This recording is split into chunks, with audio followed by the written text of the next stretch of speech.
स्वागत है आपको हमारे YouTube चैनल जीएस ब्रेकेट में। जैसा कि आप लोगों को पता है कि बिहार पुलिस का एग्ज़ाम जो है काफ़ी नज़दीक है, उसके लिए इस चैनल पे लगातार साइंस के टेस्ट करवाया जा रहा है। आज के इस वीडियो में भी हम लोग एक नए साइंस के टेस्ट को करेंगे। वीडियो को शुरू करने से पहले यदि आप लोग हमारे चैनल पे नए हैं तो कृपया चैनल को सब्सक्राइब कर लीजिए और बगल में बेल बटन को भी दबाइए ताकि जो भी वीडियो डालें हम लोग आप लोगों के पास यूट्यूब के माध्यम से नोटिफिकेशन सबसे पहले पहुँच जाए। तो चलिए आज के इस सेशन को शुरू करते हैं।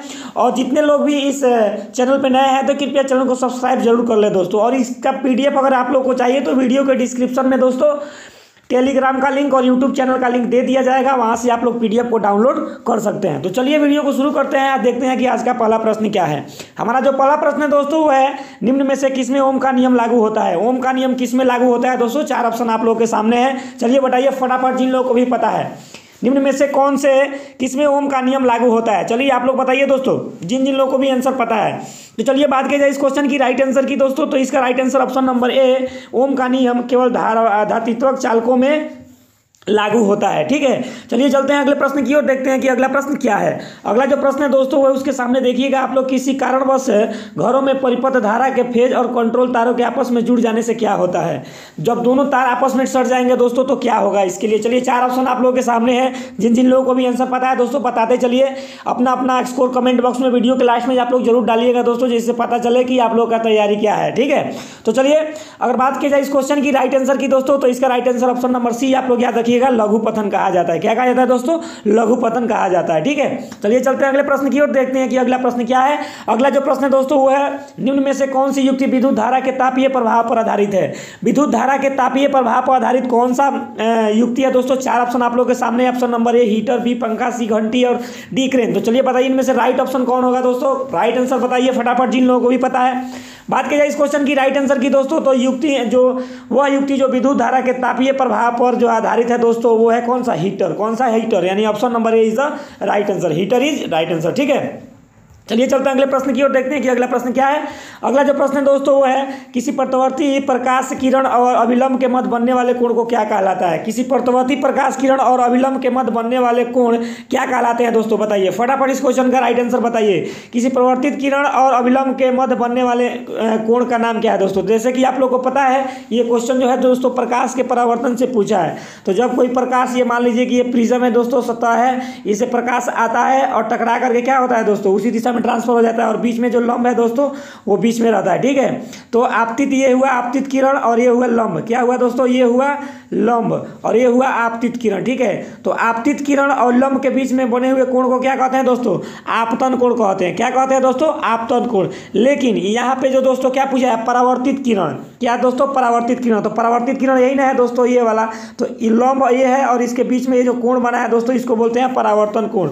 Option number B is the right answer. चलिए चलते हैं अगले प्रश्न की ओर, देखते हैं कि अगला प्रश्न क्या है। अगला जो प्रश्न है दोस्तों वो है, जब कोई प्रकाश किरण समतल दर्पण पर अभिलंब आपतित होती है तब परावर्तन कोण का मान क्या होता है। जब प्रकाश किरण समतल दर्पण पर लंबवत आपतित होती है दोस्तों तो परावर्तन कोण का मान क्या होता है दोस्तों? बताइए। चलिए बात की जाए इस क्वेश्चन की राइट आंसर की दोस्तों, तो इसका राइट आंसर आप लोगों को पता है 0 डिग्री। कितना डिग्री दोस्तों? 0 डिग्री। ठीक है, चलिए चलते हैं अगले प्रश्न की ओर, देखते हैं कि अगला प्रश्न क्या है। अगला जो प्रश्न है दोस्तों वो है, ध्यान से देखिएगा, एक पेरिस्कोप में उपयोग में लाए गए 2 समतल दर्पणों के बीच कितना का कोण बनता है। एक पेरिस्कोप में उपयोग में लाए गए 2 समतल दर्पणों के बीच कितना डिग्री का कोण बनता है। चलिए 4 ऑप्शन आप लोगों के सामने, बताइए फटाफट इस क्वेश्चन का राइट जवाब दोस्तों। बात की जाए इस क्वेश्चन की राइट जवाब का दोस्तों, तो इसका राइट जवाब ऑप्शन नंबर ए आप लोगों को पता होना चाहिए, 0 डिग्री। कितना डिग्री दोस्तों? 0 डिग्री। जितने लोग भी इस वीडियो को देख रहे हैं दोस्तों, अगर वीडियो अच्छा लग रहा हो, क्वेश्चन का लेवल अच्छा लग रहा हो तो एक बार एक लाइक आप लोग जरूर मार दिया कीजिए, क्योंकि आपका एक लाइक दोस्तों हमें मोटिवेट का काम करता है। ठीक है, चलिए चलते हैं अगले प्रश्न की ओर, देखते हैं कि अगला प्रश्न क्या है। अगला जो प्रश्न है दोस्तों वो है, समतल दर्पण के द्वारा निर्मित कौन सा प्रतिबिंब दर्पण सतह पर प्राप्त नहीं किया जा सकता। समतल दर्पण के द्वारा निर्मित कौन सा प्रतिबिंब है दोस्तों जो दर्पण के सतह से प्राप्त नहीं किया जा सकता है। चलिए बताइए फटाफट इस क्वेश्चन का राइट जवाब बताइए फटाफट दोस्तों। अगर बात की जाए इस क्वेश्चन की राइट आंसर की दोस्तों, तो इसका राइट आंसर आप लोग को पता होना चाहिए, यानी कि ऑप्शन नंबर ए, आभासी प्रतिबिंब। कौन सा दोस्तों? आभासी प्रतिबिंब। Option number A is the right answer. ठीक है, चलिए चलते हैं अगले प्रश्न की ओर, देखते हैं कि अगला प्रश्न क्या है।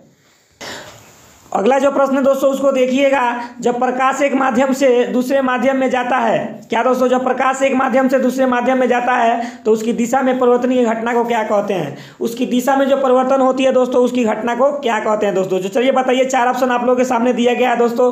बताइए जिन जिन लोगों को भी इस क्वेश्चन का राइट जवाब पता हो।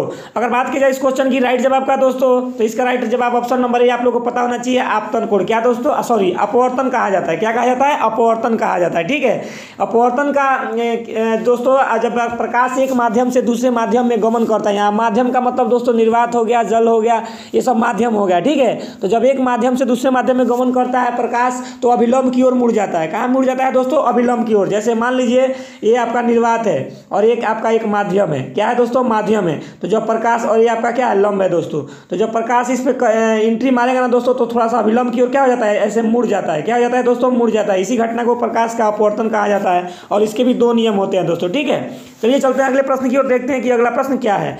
अगला जो प्रश्न है दोस्तों वो है, देखिएगा, वायु के तापमान में परिवर्तन से ध्वनि का कौन सा गुण प्रभावित होता है? वायु में जब तापमान बढ़ जाता है दोस्तों, तो ध्वनि का कौन सा गुण प्रभावित होता है? बताइए फटाफट इस क्वेश्चन का राइट जवाब, जिन जिन लोगों को भी पता है। तो चलिए अगर बात की जाए इस क्वेश्चन की राइट जवाब की दोस्तों, तो इसका राइट जवाब ऑप्शन नंबर ए आप लोग याद रखिएगा। आवृत्ति जो होता है दोस्तों वो परिवर्तित रहता है ताप बढ़ने से। ठीक है, चलिए चलते हैं अगले प्रश्न की ओर, देखते हैं कि अगला प्रश्न क्या है। अगला जो प्रश्न है दोस्तों वो है, निम्न में से किसका ऊष्मीय मान अधिकतम होता है? किसका ऊष्मीय मान जो होता है दोस्तों अधिकतम होता है? बताइए फटाफट इस क्वेश्चन का राइट जवाब बताइए, जिन जिन लोगों को भी पता है। 4 ऑप्शन आप लोगों के सामने है दोस्तों। चलिए अगर वीडियो अच्छा लग रहा हो दोस्तों तो एक लाइक मार दीजिएगा और एक शेयर भी अपने दोस्तों के साथ जरूर कर दीजिए। निम्न में से किसका ऊष्मीय मान सबसे अधिकतम होता है? तो बात की जाए इस क्वेश्चन की राइट आंसर की दोस्तों, तो इसका राइट आंसर आप लोगों को पता होना चाहिए। हाइड्रोजन का ऊष्मीय मान सबसे अधिक होता है, यानी कि option number A is the right answer. चलिए चलते हैं अगले प्रश्न की ओर, देखते हैं कि अगला प्रश्न क्या है। अगला जो प्रश्न है दोस्तों वो है, देखिएगा ध्यान से, निम्न में से कौन सा पदार्थ का लघुत्तम अंश होता है? निम्न में से कौन सा पदार्थ का लघुत्तम अंश होता है? पदार्थ का सबसे छोटा कण कौन सा होता है दोस्तों? बताइए फटाफट इस क्वेश्चन का राइट जवाब बताइए दोस्तों, पदार्थ का सबसे छोटा कण कौन सा होता है? तो चलिए अगर बात की जाए इस क्वेश्चन की राइट आंसर की दोस्तों, तो इसका राइट आंसर आप लोगों को पता होना चाहिए। पदार्थ का सबसे छोटा कण को क्वार्क कहा जाता है। क्या कहा जाता है दोस्तों? क्वार्क, यानी option number D is the right answer. चलिए चलते हैं अगले प्रश्न की ओर, देखते हैं कि अगला प्रश्न क्या है। अगला जो प्रश्न है दोस्तों वो है, किसी गतिमान लिफ्ट की अचानक डोरी टूट जाने पर मुक्त रूप से नीचे की ओर गिरते समय खड़े व्यक्ति का भार क्या होता है? तो खड़े व्यक्ति का भार जो होता है वो अगर लिफ्ट की डोरी टूट जाए तो उसमें क्या कैसा अनुभव होता है दोस्तों? बताइए भार पर क्या प्रभाव पड़ता है, यही बताना है। तो चलिए जिन जिन लोगों को भी पता है बताइए दोस्तों फटाफट।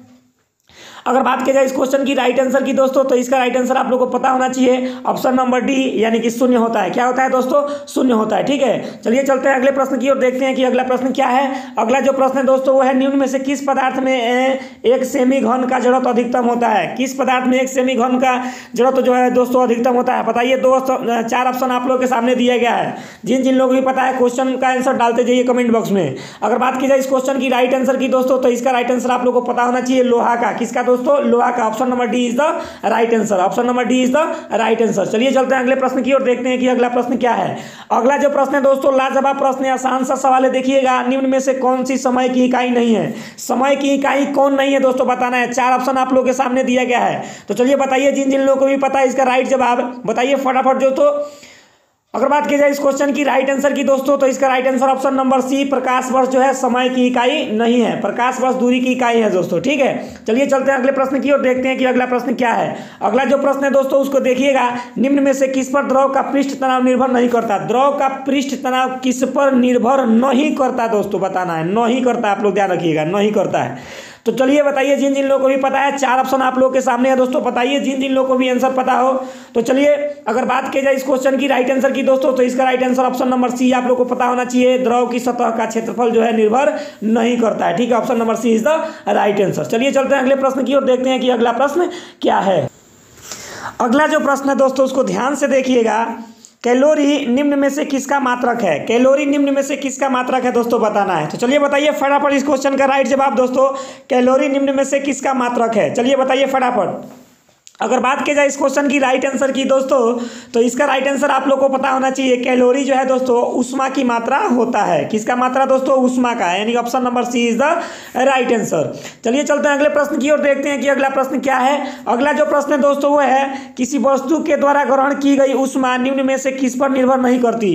किसी वस्तु के द्वारा ग्रहण की गई ऊष्मा निम्न में से किस पर निर्भर नहीं करती दोस्तों, ये बताना है। तो चलिए अगर बात की जाए इस क्वेश्चन की राइट आंसर की दोस्तों, तो इसका इसका right answer option number C आप लोग को पता होना चाहिए, वस्तु के आयतन पर दोस्तों निर्भर नहीं करती। ठीक है, चलिए चलते हैं अगले प्रश्न की ओर, देखते हैं कि अगला प्रश्न क्या है। अगला जो प्रश्न है दोस्तों वो है, निम्न में से कौन सा प्रतिरोध का व्युत्क्रम होता है? निम्न में से कौन सा प्रतिरोध का व्युत्क्रम होता है दोस्तों, बताइए फटाफट। प्रतिरोध के व्युत्क्रम को क्या कहते हैं? तो बात की जाए इस क्वेश्चन की राइट आंसर की दोस्तों, तो इसका right answer option number C आप लोग को पता होना चाहिए, प्रतिरोध के व्युत्क्रम को चालकता कहते हैं। क्या कहते हैं दोस्तों? चालकता कहते हैं। ठीक है, चलिए चलते हैं अगले प्रश्न की ओर, देखते हैं कि अगला प्रश्न क्या है। एक सतत रूप में गतिमान आवेश क्या उत्पन्न करता है? एक सतत रूप में गतिमान आवेश जो है दोस्तों वो क्या उत्पन्न करता है? चलिए बताइए फटाफट इस क्वेश्चन का राइट जवाब दोस्तों। 4 ऑप्शन आप लोगों के सामने है। चलिए अगर बात की जाए इस क्वेश्चन की राइट आंसर की दोस्तों, तो इसका राइट आंसर ऑप्शन नंबर यानी कि बी, केवल चुंबकीय क्षेत्र। क्या दोस्तों? केवल चुंबकीय क्षेत्र। Option number B is the right answer. चलिए चलते हैं अगले प्रश्न की ओर, देखते हैं कि अगला प्रश्न क्या है। अगला जो प्रश्न है दोस्तों उसको ध्यान से देखिएगा। अगला जो प्रश्न है, गंदे पानी में मिट्टी का तेल छिड़कने पर मच्छर का सांस न ले पाने का कारण क्या है? गंदे पानी में मच्छरों को मारना होता है दोस्तों, तो हम लोग केरोसिन तेल डाल देते हैं तो सारे के सारे मच्छर क्या हो जाते हैं दोस्तों? मर जाते हैं। क्यों मर जाते हैं यही बताना है। तो चलिए अगर बात की जाए इस क्वेश्चन की राइट आंसर की दोस्तों, तो इसका right answer option number C, पृष्ठ तनाव में कमी, यानी जल के पृष्ठ तनाव में कमी हो जाती है जिसकी वजह से मच्छर सांस नहीं ले पाते और मर जाते हैं। ठीक है, चलिए चलते हैं अगले प्रश्न की ओर, देखते हैं कि अगला प्रश्न क्या है। अगला प्रश्न और आज का लास्ट प्रश्न है दोस्तों वो है, वाहनों में प्रयुक्त गति मापक यंत्र निम्न में से किस प्रकार की गति को प्रदर्शित करता है? चलिए बताइए इस क्वेश्चन का राइट जवाब, जिन जिन लोगों को भी पता है। तो अगर बात की जाए इस क्वेश्चन की राइट आंसर की दोस्तों, तो इसका राइट आंसर ऑप्शन नंबर ए आप लोगों को पता नहीं, तक्षणी की गति जो है प्राप्त किया जाता है, प्रदर्शित करता है। ठीक है, तो दोस्तों आज का सेशन आप लोग को कैसा लगा? माफ़ी चाहेंगे दोस्तों कि आज के सेशन में थोड़ा सा कम क्वेश्चन देखने को मिला, क्योंकि पीडीएफ इतना ही क्वेश्चन का बना हुआ था। ठीक है, अगले सेशन में हम लोग इससे ज़्यादा क्वेश्चन को लाएंगे। अपने अपने तैयारी में लग रही है दोस्तों, एग्जाम बहुत नज़दीक है, आपकी का एग्जाम बहुत ही टफ होने वाला है दोस्तों। अगर ये वीडियो आप लोग को अच्छा लगा हो तो कृपया वीडियो को लाइक कीजिए, दोस्तों के साथ शेयर कीजिए दोस्तों, और चैनल पे नए हैं तो कृपया चैनल को सब्सक्राइब कीजिए। चलिए मिलते हैं अगले सेशन में एक नए टेस्ट के साथ, तब तक के लिए जय हिंद जय भारत।